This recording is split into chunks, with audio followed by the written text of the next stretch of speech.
Hey, you guys, it's me, Brittany. Hi, you guys. I'm coming to you with a word that I feel like is the real secret or key to living a great life, no matter what is going on in your life.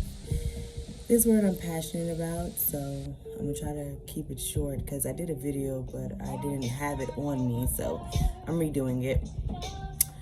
So the word is resilience, spelled RESILIENCE,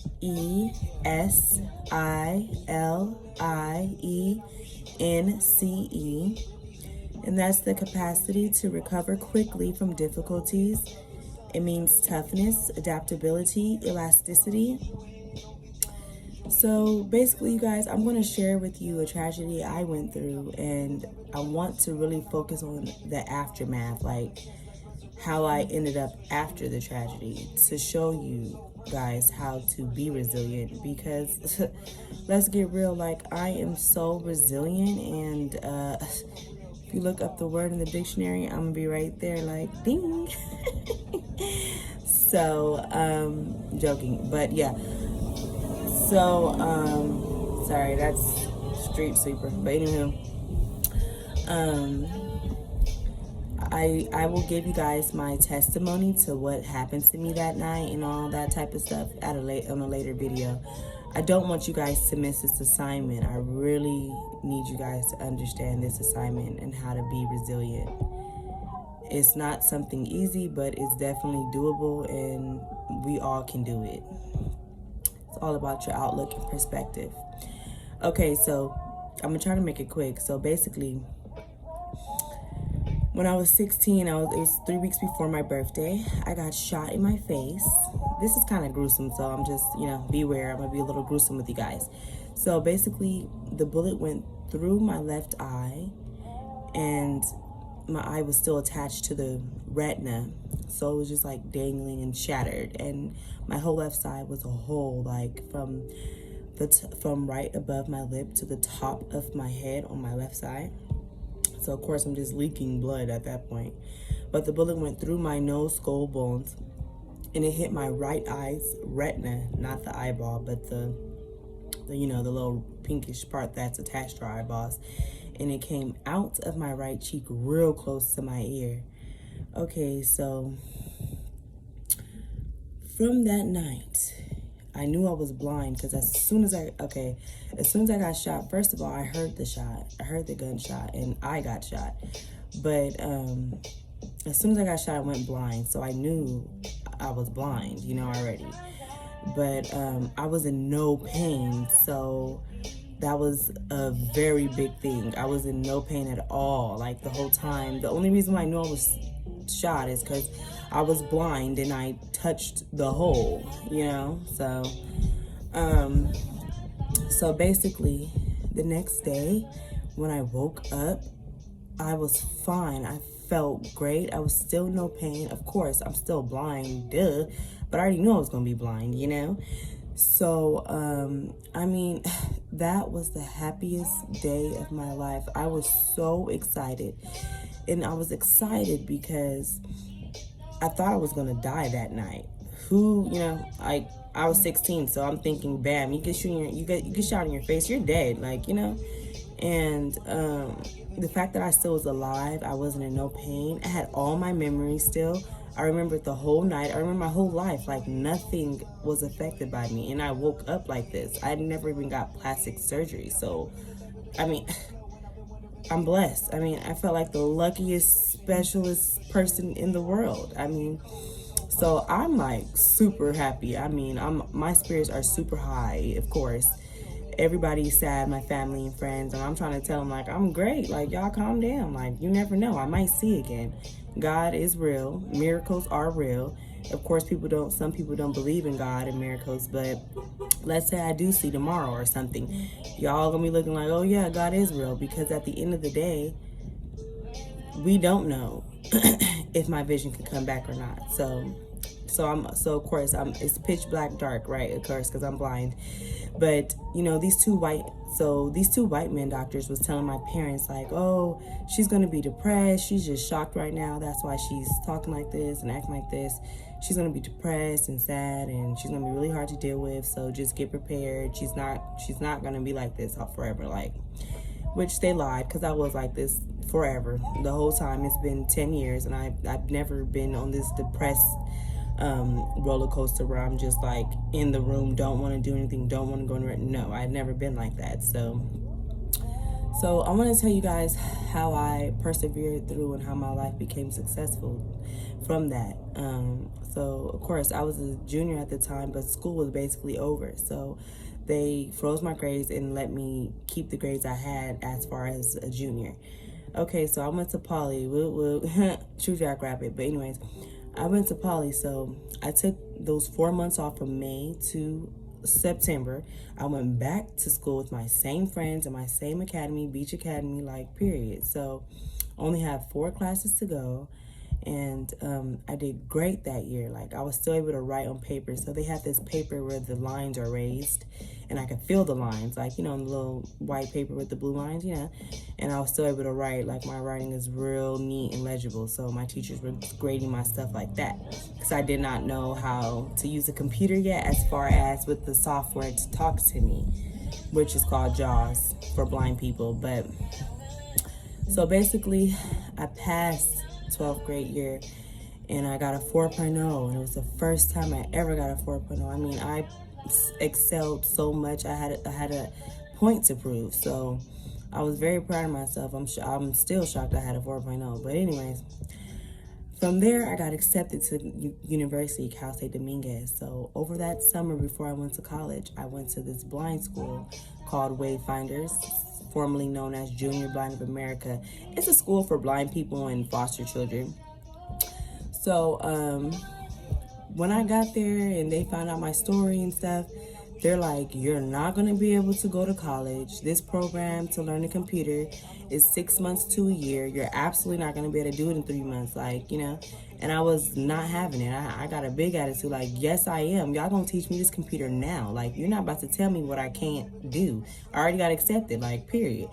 So it got so bad that they started bringing in other teachers to explain to me why I can't do it, and I just was not having it. I was like, y'all is not about to tell me nothing. I'm going to college. Like, that's the last thing I do. I'm going. So, and mind you, all the teachers, of course, are blind.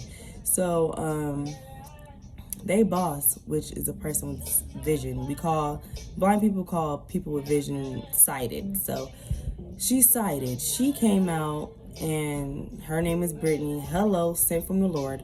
But yeah, she came out and was like, oh, I want to talk to you, Brittany, whatever. So I went in her office, and she was telling me how it's going to be real hard for me to accomplish what I'm trying to do in 3 months. But if I want it, I can get it. And if I know enough to be, you know, advanced or whatever as far as the computer, then she will give me my certificate, period. And she was telling me I'm going to go through this all the time because I'm black, I'm a woman, and I'm blind now. So just give me words of encouragement, trying to uplift me and let me know that I'm not alone as far as someone believing in me, because I was the only person that believed in me at this point. So y'all finished that program in 3 months. I'm like one of the only people that finished that program in 3 months, and it was the hardest thing I've ever done. That was the hardest thing I learned. Like, that was the roughest summer in my life. I was tired as hell every day. Like, it was just crazy. But I went on to college, and when you can go to college, if as a blind person, you got to learn your routes to and, you know, to class and from class and whatever. And my mobility trainer, which is a person that's sighted, that teaches blind people, you know, their routes, because we have to memorize it and practice it over and over and over again. So she was telling me, you know, you cannot go to college and you don't have no mobility skills. You only have 1 week to learn your classes. You don't have no mobility skills. There's no way you could do this. And I'm like, ma'am, I am. I don't care what you're talking about. Like, you're going to teach me every day, all day, if it takes that. Girl, what are you talking about? I'm going to college. I already got accepted. Like, that was my number one go-to. I already got accepted. You can't tell me. So she ended up teaching me how to go to and from my classes every semester after that. She ended up apologizing after she got to know me, because she was like, you know, basically not believing in me and discouraging me, but it didn't work. So she apologized or whatnot, but whatever. Oh yeah, let me go back to this incident that happened in high school, y'all. When I was in high school, I was taking Spanish 3-4 because I already passed Spanish 1-2. I go into the class with my teacher's aide because basically I was walking on someone's arm the whole time. I go into the class, this teacher sees me and she's like, get out. Like, get out. You need to get out. Both of you, get out. Like, so me and my teacher's aide get out. We looking at each other like, what the hell is going on? She walking down the hall talking to other teachers about me in Spanish. She come back like, just sit down. Don't even rude. Like, please. I was like, ma'am, you ain't got to be rude just because I'm blind. That's crazy. And she's like, just sit down. Like, I was like, oh, man. So after class, of course, I'm an emotional wreck. I go to my counselor, hello, Mr. Temple, like, period. He's the best counselor at Poly, but whatever. I go to him, I'm boo-hoo-hoo-hoo-hoo crying. I'm like, she did this, she said this. I mean, what the... And he couldn't even stand and hear my whole story. Like, I was crying my little heart out. So he just ran to the principal's office. You could tell he was mad and just telling the principal what's going on. From that day on, she was like trying not to be rude to me, but you could tell she didn't like me because I was blind. And y'all, I ended up having the highest grade in that class. And all our oral projects, people, had their little index cards, reading off of it. I was the only one doing stuff by memory. I was passing all my tests. Like, please, she gonna apologize to me at the end of the semester, at the end of the year, like, I'm so sorry, and I just found out that my favorite singer, his name is Jose, I just found out he's blind, I'm so sorry. Like, she was so remorseful. She was crying and everything. Like, I guess okay, just, don't treat people like that. That's crazy. So back to college. So besides learning all my classes how to and where to go, I ended up getting a job on campus at the disability office. And y'all ain't gonna believe this. My job at the disabled office was to take everybody that took tests there. I used to take their tests to their teachers. So I had to learn the whole campus, like every teacher's office, and plus my classes. Like, I ended up learning the whole campus. So it just was amazing. I knew everything. Like, and sometimes when I was walking, my sighted friends that saw me like, oh, Brittany, you want me to help you to class? I'm like, yeah, that's cool. And then I'll be telling them where to go. Like, oh, we're gonna walk 20 steps, make a left, we're gonna make 10, and then we're gonna make a right, and then 10 steps, and da-da-da. And they just could not believe that I'm the one telling them how to get somewhere. So it was just like amazing as far as seeing how people didn't believe me, and I was like over exceeding. Yeah.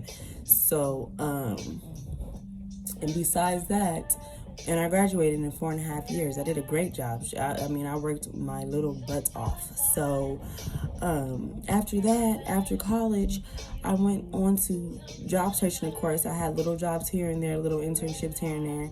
And my best and favorite job, still to this day, was when I was a waitress at this restaurant called OPEC, Dining in the Dark. It's where all the waiters and waitresses are blind, and it's in Santa Monica. The address is 2020 Wilshire Boulevard if you ever want to go. When it does open, it's closed right now because of COVID, but basically we used to walk sighted people to their seat, and they got to be in this dark room where they're eating with their phones off, and they're guessing their food, excuse me. They're guessing their food, they're talking to us about our experiences, how we became blind, stuff like that. I mean, that was the funnest job of my life. Like, I can't wait till they open up because supposedly they're going to call us back. So, anywho.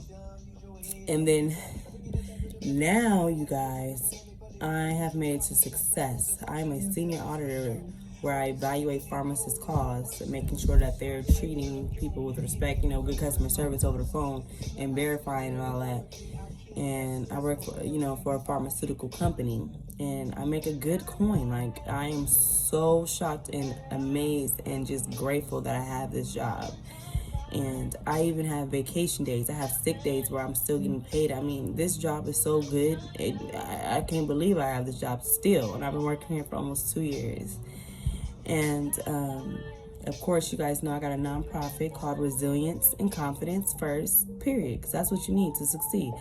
And the point of my nonprofit is to help people that are hungry, like give out food, and to eliminate myths about blind people, because people have so many myths. They think we can't clean, they think we can't cook, they think a bunch of stuff. Somebody gonna tell me that they thought I was deaf because I'm blind. I mean, this is getting out of hand. And then, like, when we go to places like the store or whatever, if we're with someone, they're always talking to that person. Like, I'm sitting here about to pay.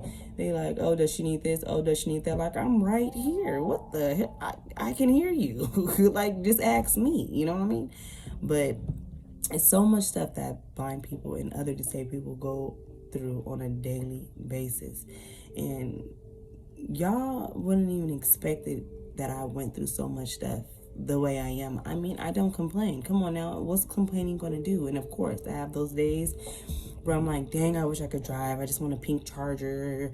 But I mean, who cares? So it's like you can't. So just get over it at this point. And I just want everybody to understand. I hope y'all got the point that I was trying to make as far as how I reacted to people treating me a certain way, and how I just carried myself with the most confidence I could, and I believed in myself. Even though people told me I couldn't, I would not take that as an answer. Nobody is God. God said I can do what I gotta do, so I'm gonna do what I gotta do. And I just want to say, when you go through a tragedy and you're so sad and down and all that, oh God, all you're going to get is pity and sympathy. That's not going to get you anywhere. You're not going to be happy at all. So it's like, plus ain't nobody going to be around you like, ugh, you got bad energy. Like, it's, come on now. And when you're around me, it's nothing but high energy. Like, that's all I got to give you out. Like, period. That's all I got. So I just want to say that. Also, y'all, imagine this. I was just thinking about this the other day. Like, imagine if you become blind or lose your legs or anything tragic happens to you and you automatically die. What if God made it to the point where you can't live without being completely healthy? That would, like, suck. I wouldn't be here right now. Like, you know? So I'm very grateful and blessed. I mean, we can go down the list. I'm lucky, special, shit, magnificent, amazing, chosen, favored. I mean, the list can go on and on and on. Because I know so many people that got shot in their face and survived, and they go through migraines and all this. I've never had no pain. I've never been in pain at all. When I was at the doctor, they kept coming in my office. They kept coming in my room, like, oh, are you in pain? Like, every 2 hours. I'm like, nope, never in pain. They was giving me Tylenol, y'all, Tylenol. Then when I left, they was like, oh, she don't need no medicine. She just need Tylenol over the counter. Like, I literally was in no pain. I mean, God really protected me, and I just feel so special about it. So the point is to look at the positives, figure out how to live your life how it is. It's just like when you have a child, your life changes, right? This is the same thing. When you go through a tragedy, your life's gonna change, and you gotta figure out how to live in it and still be happy, because happy comes from within. No one can make you happy. Your circumstances cannot make you happy. It's all about your perception and perspective. That's all that makes you happy. It's all in your mind. So I just want to say that this word is so important for your mind, body, and soul. And to please, you guys, if you go through a tragedy, like you lost your mom or you lost your legs or whatever, please don't lose yourself. Please, please, please. Just, of course, go through what you got to go through, because life is hard. I understand that. Like, it hurts. Sometimes you just need to cry it out. Even if you're a man, it's okay to cry. You're not soft. You can still be who you are and cry. Like, you got to let things go and let things out. And prayer is so important. Even talking to God like he's on your bed next to you, I mean, you will feel better. So I'm just here to tell y'all to do the best you can as far as dealing with your tragedies. Life is all about tragedies and obstacles, and the universe does not make mistakes. Sometimes bad things happen to good people, and it's because you're supposed to be used as a vessel. If I was down and every blind person I knew was down, how are we ever gonna get up and be happy, like overcome? And that's another thing. Sometimes you're used to help people in your same situation, because people can't just help someone that went through something that they've never been through. You know, I can't help someone that lost their mom, like to the capacity of someone else that lost their mom too. You know, you always want to be that one to uplift others, because that's what life is about. If we don't uplift each other, how are we going to be happy, you know? So I hope you guys got the message. I hope you guys get it. And later this week, I will be giving you guys a recipe and another tip. It'll be a gratitude tip this time. And yeah, I hope you guys please, please, please try your hardest to be as resilient as you can in your next tragedy in life or your next obstacle in life. Don't let it take you. Don't get swallowed up in the tsunami. Just keep swimming. I hope you guys have a great day. See you guys next time. Take picture. Take picture. Stop recording video.